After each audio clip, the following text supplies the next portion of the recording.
BA part second में हम मानव भूगोल के अंतर्गत ग्रामीण अधिवास का अध्ययन कर रहे हैं।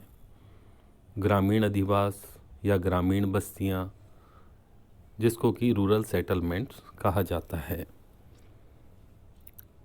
मानव ने जब भोजन को इकट्ठा करने यानी एकत्रीकरण तथा आखेट की अवस्था को पार किया, पशुपालन और कृषि की अवस्था में प्रवेश किया, तब उसको स्थायी आवास की आवश्यकता महसूस हुई। स्थायी आवास बनाने पर अकेले परिवार को सुरक्षा की आवश्यकता प्रतीत हुई और सुरक्षा के लिए एक पूरा परिवार एक ही स्थान पर घर बनाकर रहने लगा। कृषि की भूमि तथा कृषि के विकास ने इस प्रक्रिया को सहायता प्रदान की। जब मानव ने चारे का उत्पादन करके पशुचारण और पशुपालन में बदला, तो स्थायी निवास तथा एकत्रित आवास का प्रचलन और बढ़ गया और इस तरह एकत्रित आवास गृहों के समूह को ही, जिसमें एक से अधिक 2, 4, 10, 20 या ज़्यादा इस प्रकार के परिवार और मकान होते हैं, एक ही स्थान पर ये लोग समूह बनाकर एक साथ रहते हैं, तो ये बस्ती, अधिवास या सेटलमेंट कहा जाता है। अब ये जो अधिवास है, ये कुछ ग्रामीण अधिवास कहलाते हैं, कुछ नगरीय अधिवास होते हैं। तो इनमें क्या भेद है, अंतर क्या है, डिस्टिंक्शन कैसे किया जाए कि रूरल और अर्बन सेटलमेंट्स कौन से हैं। तो आरंभ में पशुपालन, कृषि, आखेट, एकत्रीकरण करने वाले लोगों ने अपनी बस्तियां बसाई। बाद में उन बस्तियों में से धीरे धीरे जैसे सेवा का, उद्योग का, व्यापार का विकास हुआ, परिवहन मार्गों पर उन क्षेत्रों में व्यापारियों ने बस्तियां बसाई, धीरे धीरे बड़ी होती गई और वो नगर बनी। अब इनमें निम्न हमारे सामने है, इनके अगर भेद किए जाएं तो इस आधार पे भेद किए जाते हैं। पहला है जनसंख्या। इसमें है जनसंख्या का आकार और घनत्व। ग्रामीण इलाकों में, ग्रामीण क्षेत्र में जनसंख्या कम होती है, जबकि शहरी क्षेत्र में जनसंख्या काफ़ी अधिक पाई जाती है। हजारों से लाखों तक, करोड़ों तक ये होती है महानगरों में। और जनसंख्या का घनत्व जहाँ रूरल एरिया के अंदर कम पाया जाता है, वहाँ पर अर्बन सेटलमेंट्स में, नगरीय क्षेत्र में बहुत अधिक उच्च घनत्व पाया जाता है, जनसंख्या का जनघनत्व।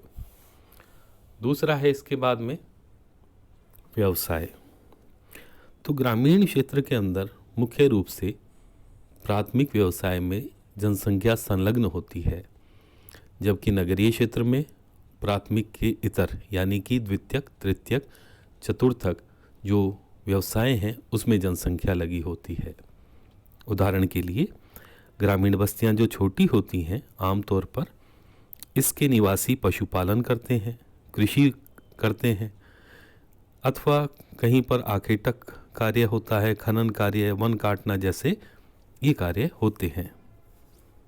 जबकि नगरीय क्षेत्रों के अंदर जो कि काफ़ी बड़ी बस्तियां होती हैं, वहाँ पर निर्माण उद्योग होते हैं, व्यापार, परिवहन, मनोरंजन, सेवा, उच्च शिक्षा, इन कार्यों में अधिकांश जनसंख्या संलग्न होती है। इस तरह से जनसंख्या, व्यवसाय और प्रशासन के आधार पर इनका विभाजन या इनका भेद किया जाता है।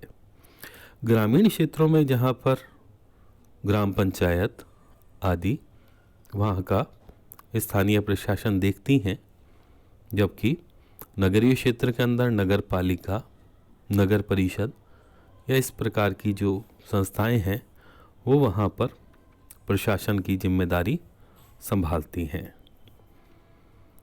इस तरह से नगरीय बस्तियों में जनसंख्या की सघनता के साथ साथ गतिशीलता भी अधिक होती है।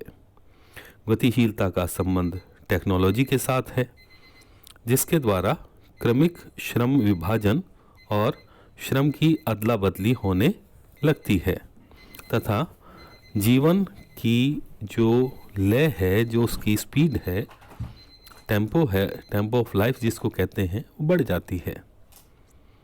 नगरीय जीवन में सामाजिक विषमताएं अधिक होती हैं। इस तरह से ये है नगर और ग्रामीण अधिवास का अंतर। अब हम पढ़ेंगे इसके बाद में ग्रामीण अधिवास के प्रकार। ग्रामीण अधिवास के प्रकार, पहले तो प्रकार और प्रतिरूप में अंतर है। ग्रामीण अधिवास के प्रकार के अंतर्गत हम पढ़ेंगे कि मकानों के आपस में जो दूरी है उसके आधार के ऊपर वो कौन कौन से प्रकार के होते हैं, जबकि अगर उनका हम विहंगम दृश्य देखें कि किस प्रकार से बसावट हुई है, आकृति कैसे बनती है, उसका प्रतिरूप क्या है, तो वो कहलाता है पैटर्न, जिसको प्रतिरूप कहा जाता है।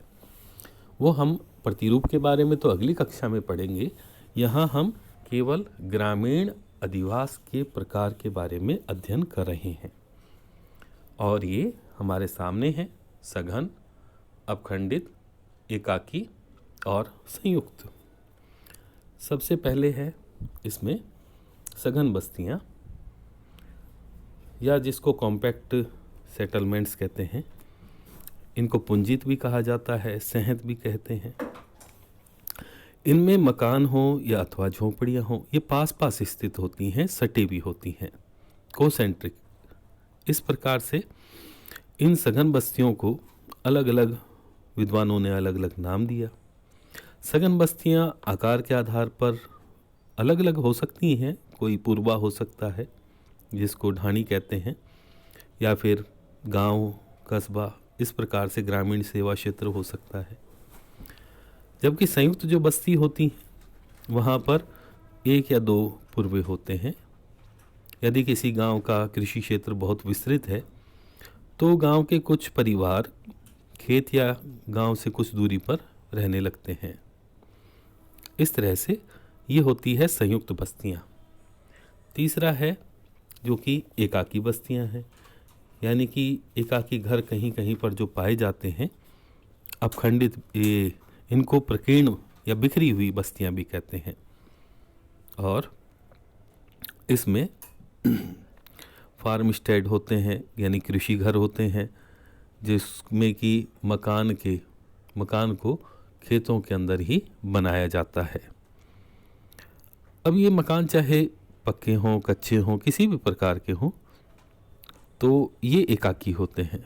जैसे अमेरिका में बड़े बड़े फार्म हैं और वहाँ पर दूर दूर इस प्रकार से जो परिवार हैं अपने खेत में नौकर चाकर श्रमिकों के साथ में वहाँ पर रहते हैं, निवास करते हैं, तो वह एक एकाकी बस्ती होती है। अमेरिका, कनाडा में इस प्रकार के कृषि गृह मिलते हैं। और इसके आखिर में है संयुक्त प्रकार की बस्तियां। इसके अंतर्गत जैसा अभी पहले बात की थी कि एक सघन बस्ती हो, उसके साथ में कुछ बिखरी हुई बस्तियां जब पाई जाती हैं तो वो संयुक्त प्रकार की कहलाती हैं। तो ये हैं मकानों के जो प्रकार हैं कि वो पास पास में स्थित हैं, दूर दूर स्थित हैं। उसके आधार के ऊपर ये मानव बस्तियों को इस प्रकार से बांटा जाता है। अब अगली कक्षा के अंदर हम इसके प्रतिरूप आदि के बारे में भी विस्तार से अध्ययन करेंगे। आज हमने मानव भूगोल के इस चैप्टर के इस पार्ट को पढ़ा। मैं भूगोल सहायक आचार्य, राजकीय महाविद्यालय लक्ष्मणगढ़, अलवर से। धन्यवाद।